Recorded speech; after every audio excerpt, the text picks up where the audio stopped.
I'm Gabe Lullo, and welcome to the Do Hard Things podcast. We're talking to go-to-market leaders and entrepreneurs who have conquered the challenges, the hustle, and the grind. Get ready for real talk, real insights, and no fluff. But the hardest thing in the world right now is not actually closing deals, it's actually getting somebody's attention. If you don't have that hook in that first 5 to 10 seconds, guess what? They're going to scroll to the next one. You need to go in and you need to make it sound like yourself. That's the biggest piece of the puzzle. And I promise you, we can all tell. The people that are trolls and the people that are haters never done the thing that you're doing. I love doing this podcast because I get a front row seat to some of the greatest minds in sales. Gone are the days of saying stay in your lane. When you're an executive leader and you're an enterprise-wide leader, there are no lanes. You've got to be partners. Curiosity is like when the type of questions you ask is sometimes the value that you bring. I need you to tell me when you're ready to buy or what you're ready to do. And I think it's changed so much into like adding more value. And if you're not doing that, then you're definitely going to come off as desperate. High pressure selling is like a dinosaur tactic at this point. No parent is like, oh, you should be a salesperson when you grow up, right? Everyone's like a doctor, lawyer, whatever crap. It's never salespeople. It's not your job to motivate people. It's your job to find motivated people. It's not cockiness. It's not arrogance. It's confidence knowing I know this and I know that I can help you. From where I started to where I am today is all because I learned how to sell.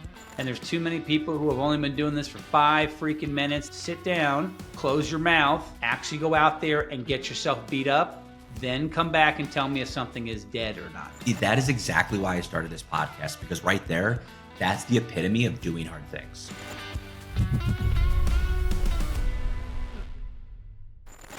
Welcome back to the Do Hard Things podcast. Today's guest, Tilly, is a creative marketing and personal branding advisor at White & Co., where she helps busy founders, CEOs, and the leadership team build compelling personal brands on LinkedIn. Through storytelling, strategic positioning, and employee advocacy, Tilly helps elevate both individuals and company presence online, driving engagement, credibility, and real business growth. At White & Co., she partners closely with the leadership team to sharpen their presence online and create content that builds trust and opens doors. She's passionate about personal branding and showing that when done right, it's not just good for the individual, it's a growth lever for the entire business. Tilly, welcome to the show. Welcome back, everyone, to the Do Hard Things podcast with Gabe and Lexi. We are so excited to have you on the show, Tilly. We just heard your bio, and you're calling in from Dubai, across the world from us. How is everything going? And welcome to the show. Thank you so much. I'm so excited to be here, to be honest. Obviously, we've been connected for a while. So, and we've had this in the works for a couple of months as well. And I've always wanted to do something like this. So I'm excited to share. Absolutely. Well, you're so impressive. I mean, you have an amazing presence on LinkedIn. You got into the LinkedIn game and you're absolutely crushing it. You have a massive following, and just the what you're doing, what you're posting is just incredible. And, you obviously have an origin story. We'd love to hear it. How did you get into this world of personal branding and this LinkedIn strategy that you're now educating so many with? So it was almost by accident, to be honest. I was told to use it during uni, and I hadn't used it since. But when I came to Dubai, I started in my job at a renovation company, as well as helping the real estate side of things. And I started posting about like the branding initiatives that we had going on, like the events that I'd been part of, and just like company updates, but with my personal spin on it. And then I sort of used it as like a fairly public diary, and people started to engage a lot more. And I was like, there's clearly something in this where I'm sharing personal stories over just the professional milestones, and people started to connect with it. And that's how I sort of built my community. So it was an accident, really, getting into what I do. And essentially, our CEO sort of saw what I was doing and saw the traction and engagement that it got. And I ended up landing the role that I'm working right now, which involves working with like leadership teams and high performers, helping them write and create a strategy for LinkedIn growth. And yeah, that's how I sort of got into it. And now I'm just obsessed. I love that. And a lot of people think personal branding just means posting more. What's the biggest misconception leaders have when they start building their presence online? So a lot of the time, leaders will just repost things from their company or do a company update about a milestone. But when it comes to building a memorable personal brand, I think people are more invested in the journey and the before and after, and what they can learn from you as a founder over just hearing the highlights of your company. So a lot of the time, they sort of show up in this polished state rather than showing up authentically. Sorry, I hate to throw that word around, but it's true. And I think that's where founders go wrong. They focus on, yeah, just the highlight reel rather than the things that people want to actually consume and they can actually use, because ultimately LinkedIn is a platform where people want to learn. So by sharing your highlights, no one's actually learning anything from your content. And I feel like that brings so much more value. And I found with my clients that actually the posts that provide value always perform better than those that just um, sort of promote what you're doing. Yeah, I mean, it's funny when people come to me all the time and ask me now about my content, I always say, listen, what you don't want to do is be a billboard, right, for your company. No one wants to see another advertisement. And the way to really do it is to articulate a story and have that persona, as you mentioned. But how do you help people really build that story when they feel like they don't have one? Or do you have like a process of uncovering someone's like unique voice or their specific angle? Because everyone's a little bit different, right? So what are your thoughts on that when helping someone? So everyone has a story, everyone has a unique perspective. They just don't know how to put it into words a lot of the time. So a lot of the time it, for me, starts with a conversation. It's casual, there's no pressure.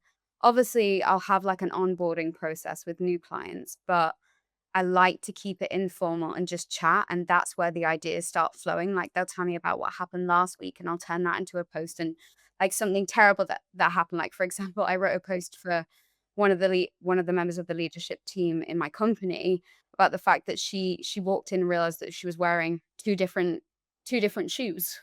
And we turned that into a post about, I can't even remember what the post was about, but it was about um being always prepared. Something like that. Right, In right. her as a manager. And yeah, it just starts with conversation and really tapping into things that people do outside of work and things that people don't think are relevant and that they can't connect to their career or people don't find value from, but they actually do.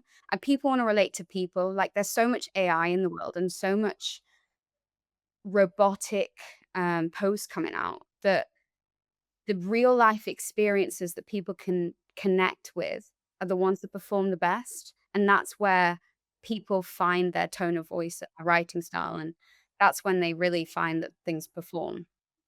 Yeah. And you get to collaborate with so many execs, founders, many of them very successful online. What do you think separates the people, those from who just show up and those who are very powerful and build that online brand? It's the commitment to the process and trusting it. I feel like a lot of people will start posting and not really commit to it. They'll start within the first week and be like, why haven't I gone viral yet? And they don't trust that it's almost like a compound interest effect. The more you post, the more content you've got, the more likely you are to grow, if that makes sense. The founders that actually do succeed with building their personal brands are the ones that consistently show up and also add value. So they don't, as I said previously, just shout about how great their company is or what systems they've brought in or a team milestone. They talk about the struggles. They give insight into what challenges they face that week or what challenges are coming up and how they're going to tackle them or what they've learned as a leader, something that maybe someone 20 years their junior can learn from. So yeah, it's just committing to the process and consistently showing up, no matter what that looks like, whether that's one time a week or three times a week, whatever's manageable to them. It's funny that you brought that up because I was wanted to chat about the system that you have, right? But it sounds like it's just posting every day or whatever your schedule is, but systemize it, right? But then when you take systems and process for us, that I love that. That's my favorite thing is processes. But then creativity starts to like go away. A lot of Yeah. people sometimes ask me like, Gabe, how do you have ability to post so much all the time? Like, don't you get writer's block? And my thought to your point is no, we don't. We just talk about what's happening. It's like, when you had dinner with your family after work and they ask you how was work, right? And then you talk about work at the dinner table, like that's what you post about, right? You post about what's happening, what's relevant, what's going on. So how do you balance systemizing it, right? And then creating a repeatable framework versus the creativity and the relevancy of what's actually happening and creating that content? So when I work with clients, a lot of the time I'll create three content pillars. One is more broad, it's a personal post. The second we have something educational niche, directly talking to their audience, and the other is social proof. So I'll make sure that I've always got three posts if they're doing three posts a week. They always hit that. But let's say we've had a consultation call and they're like, oh my God, my car broke down. And I'm like, right, let's turn that into a post about resilience, about what to do when you face challenges, and let's relate that to your career. So if it's just happened, I'll add that into the content calendar. However, I'll always have like posts written out so that they're always hitting those key content pillars. And if we have extra posts from conversations that we've had, we'll add them in to the strategy. And a lot of the time, those random life experience based posts tend to perform the best. So I'm like, as much as you can follow strategy and it does work, it does have proven results. Sometimes it's the random things that actually lead to the greatest outcomes. I love So true. Yeah, I love that. And sometimes there's that pressure to be everywhere online. How do you help your clients stay focused or pick which platforms they should be on so they don't spread themselves too thin? So I always say start small before you scale. So whether that's one post a week on LinkedIn, or even two, just start small, see what works there, and then start to scale. Because if you spread yourself too thin, your content across the board is just like it's not going to perform well. And there are different strategies for different social media platforms. So let's say you've got a long form blog post about, again, a career milestone, a comeuppance story on LinkedIn. That might not perform as well on Instagram because the way that it's written is very specific to how it's consumed on LinkedIn, if that makes sense. Whereas on Instagram, a lot of the time, reels are performing better. We've got carousels, they don't perform as well on LinkedIn, I found. I think people still gravitate towards the picture and the long form blog post. And that's why I love writing on it because it gives me the space to be able to sort of verbally vomit to everyone. It's almost like yeah, as I said previously, like a diary but shared online. I'm a chronic oversharer and LinkedIn sort of allows me to be that chronic oversharer. So yeah, I just tell them to start small, scale, actually carve out some time that you can dedicate to social media. Because if you try and do everything, cover every single platform, you will burn out quicker and then you'll give up. It's like when people start the gym, in January, people are like, I'm going to go 5 days a week or 7 days a week. I'm going to smash every single workout. And then it gets to March and then they're like completely fallen off the bandwagon. I think you can apply the same principle to social media. Don't go all in all at once because again, you'll burn out and you'll get sick of it and you'll be like, oh, I don't want to do it anymore. Whereas if you just start small, scale, and then you sort of get into the rhythm of things as well, it sort of becomes part of your routine rather than a chore, and you start to enjoy it rather than resent it. So yeah. So now this is the part of the podcast where we talk about the hard thing, right? I always say that, I grew up in a very blue collar town where you had to physically do manual labor to make money, right? You had to work at the restaurant or lift heavy things or work at the plant and build things. And I realized that I can actually make money for talking when I was like 11 years old and I sold t-shirts for a fundraiser.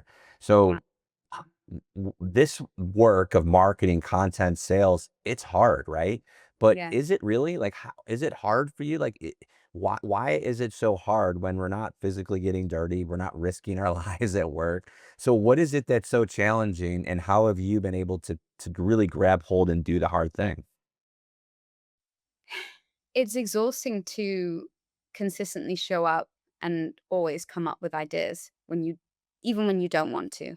I do experience writer's block sometimes. There are some days where I don't feel motivated when I've come home from work and I'm like, I just feel like I don't have anything in me because I've given everyone else my ideas and I don't have anything left for myself. So the challenge with content again is staying motivated and always coming up with fresh ideas. And then sometimes I just can't. And that's the hard part. The hard part is consistently showing up, even when you don't want to, even when you spent the day dealing with clients or writing posts for other people and you've expended all your energy. Like it's a lot of brain power. Granted, like physically, I'm not lifting anything, but like mentally trying to come up with all these ideas and also showing up for my community. Like I've built a community of 20, 22,000 plus people. Like if I don't show up, if I'm preaching about showing up all the time, like what does that say about me and my processes? So that's the hard thing is, again, showing up when you don't really want to, when you've run out of ideas, when it's like, what, 11 PM at night and you realize that you haven't posted, and you haven't committed to the community that you've built, if that makes sense. So it's yeah, it might not be physical, but the brain power that it takes up, it's still as exhausting. So yeah. Yeah, I totally agree. What would you say your biggest motivators are to keep you pushing and showing up? You know what? I think it's my community because I don't always think so when I write a post, I think I'm posting into the vortex. But the more and more I've built sort of this great community of people that genuinely like what I'm doing and genuinely engage with my writing and find value from it. Like I've received countless DMs just saying, you know what, I really love what you're writing about. Because a lot of the time when I've got a new connection request and I connected with someone, I'll ask them, I'll be like, well, what what made you want to connect with me? And a lot of the time it's just I love your content. I like the way you write. I like how you're not robotic. It doesn't feel like another AI bot who's on my feed just sharing the same thing and the same formula that's, plugged in one LinkedIn guru's template and ran with it. Like your content feels authentic, it feels relatable, it feels personable, it feels like, yeah, I've developed a community, and that's why I want to keep on going because I want to show up for them. I want to show up for the people that have supported me, and yeah, that's what keeps me going. And I absolutely love writing. Anyways, I've always loved writing. I studied English literature when I was in. I don't know, you guys don't have it there, but A levels, it's a British curriculum. And I feel like that passion and that love for English literature is almost coming out again in my 20s. So, yeah. That's awesome. Yeah, that's awesome. My mom was an English teacher. She's so proud of me now that I'm actually writing, and doing something with everything she taught me. But, okay, so let's talk about mindset because, you're working with high-powered executives, right? You're working with business icons and leaders, and you're teaching them, something that is an expert to you, but maybe new to them, right? So what's a mindset shift that you really have to help these executives even with your community in the groups that you're with your community to show up that word again authentically to show up and be that thought leader, but do it in a way that maybe they're not used to. Maybe they're used to doing it in a boardroom or in a business center, but not online to the public or building their own community. Well, I sort of reframe it and I say, Okay. look at the impact that you're having locally. Let's compare that to the impact that you could have internationally if you just shared what you're saying in the boardroom, how you're inspiring your team, but online. So I try and reframe it and show, look at the reach that you could have if you just had the courage and the confidence to post about it. Because you're already doing it. It's just channeling it and packaging it up in a different way. So I like to show them like, right, you're a CEO. Think about how you can inspire someone who's wanting to be in the position that you are. You're not gonna do that from a boardroom. You're doing that enough as you are. Like, you're already doing that in your company. So let's see if we can scale that on LinkedIn. Do you know what I mean? Because the reach that you have, the potential, LinkedIn is the only platform that gives you so for example, when you connect with someone, you can see everything that they've liked, what they've commented on, and it's that shown to their network, and then that showed to their network's network. it has this incredible reach that, again, a boardroom, your own business just couldn't get. You're speaking and connecting with people from across industries, from across the globe. Like, that's how we connected. Like, we're never gonna, well, we might do. Who knows? We're never gonna pass each other in the street. We're probably not gonna be at the same networking events, but we've been able to connect through LinkedIn. And that's how I instill confidence within them about the LinkedIn process and to have faith in posting, really. Yeah, that's really powerful. And I think a lot of people throw that word authentic around, but sometimes it gets really diluted. What does authenticity really look like when building your personal brand? Authenticity building when building your personal brand is just writing what feels right to you, if that makes sense. Like, a lot of people go to me and they're like, "Oh, I don't want to get personal. I don't want to share as much as you do." Like, granted, I am a chronic oversharer. Like, I share way too much online. My dad hates it. But um authenticity is just about writing what feels right to you and not copying what a LinkedIn guru has said or someone else has told you to post. It's about showing up online within your comfort zone with regards to like sharing, but also stepping outside of it by hitting post, if that makes sense. Authenticity isn't about, sharing your deepest, darkest fears. It's just about sharing things that your audience will find valuable in a way and a writing style that feels right to you. That's why I always try and get people away from the templates, the plug and play templates, because I don't, granted, they might work for some, but they're repetitive and it just feels like you're regurgitating someone else's writing style, and I think that's where communities aren't built and content doesn't really perform because you're just writing like everyone else. So you've touched on a few things. You talked about, posting with a picture is really, really good. You talked about oversharing a little bit. You know, here's my story. I started posting, but it was all very, very work focused, right? I Yeah. wouldn't push my boundaries and, upset my mom too. Like you said, your dad gets upset with oversharing, right? But now I found and I got inspired from you and others, and it's like, I'm posting a picture of my wedding. I'm posting a picture of driving my daughter to school on the, and talking about that. What is too much? What is that balancing act? And I guess my analogy here is like, I don't know if this is a word at all. You're the English, person. Is Instagrammy a word? I'm not sure, but is it like what's the line between, an Instagram post versus a LinkedIn post, and what is oversharing versus not, and how personal should we be getting on LinkedIn? What are your thoughts? I think get as personal as you want to, really. Obviously, I'm not saying start posting bikini pictures. There is definitely a line when it comes to that. Like, I am very different on Instagram than I am on LinkedIn. I feel like posting personally has to be, you have to be able to relate it to your career, and you have to be able to give someone value from that personal experience. If you're just sharing, "Oh, hey, I went to the Maldives the other day," like, it's not relevant. That's what you could put on Instagram, right? Because that's, again, it's a highlight reel. It's visual storytelling. It's just sharing everyone in your social circle what you've been up to. Unless, of course, it's a business or creator, it's different. But on LinkedIn, the personal interwoven stories, I always recommend you relate it back to, again, your career. Um, so it's not just random. I think a lot of people are getting sick of the LinkedIn selfies. Selfies do work. They're a great strategy. I'm not going to lie. I've written a post on that.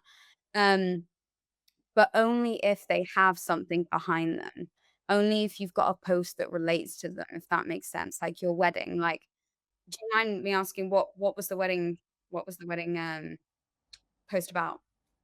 Well, it was really about having a partner to support you Yeah. in what you do at work, right? My wife works from home as well. So just showing like how do we show up every single day and working together and working in a remote environment with your spouse. And we used a wedding picture to promote that. See, there's context to that. Do you know what I Yeah. mean? It's relatable. It's to do, like, it actually does help people in their career You know what I mean? Having someone that's going to back you while you're building something. Whereas if you post on Instagram, I imagine the caption was very different, like love my wife. Like, I don't know what the caption on Instagram, you can post them on Instagram, but like what day, the date or whatever. Like you're not adding context to it. You're not adding any sort of reflection to it. And that's the difference between posting on LinkedIn and Instagram. It's the added context over just, yeah, a picture and an aesthetic caption. Yeah, 100%. And if somebody wants to stand out online right now, what do you think they should stop doing and start focusing on? If you want to stand out, I'd say stop focusing on copying everyone else. Start writing, just click post and see what happens. My sort of I didn't discuss it in how I sort of got into the LinkedIn personal branding, but my post, like it all started from it wasn't a breakup post, but it was a end of a friendship post. And I sort of just posted it and it's not how I would write now, but I looked at the performance of that post and saw, people really like a transformation, a reintroduction post. And that's how I sort of developed my writing style. I wasn't copying anyone else. I wasn't looking at, this LinkedIn influencer has said that this works really well. I literally just posted and I looked to the engagement on that and I thought, right, okay, so people clearly like this new year, new me sort of framework and I leveraged that, and that's how I sort of developed my own personal brand, if that makes sense. That's incredible.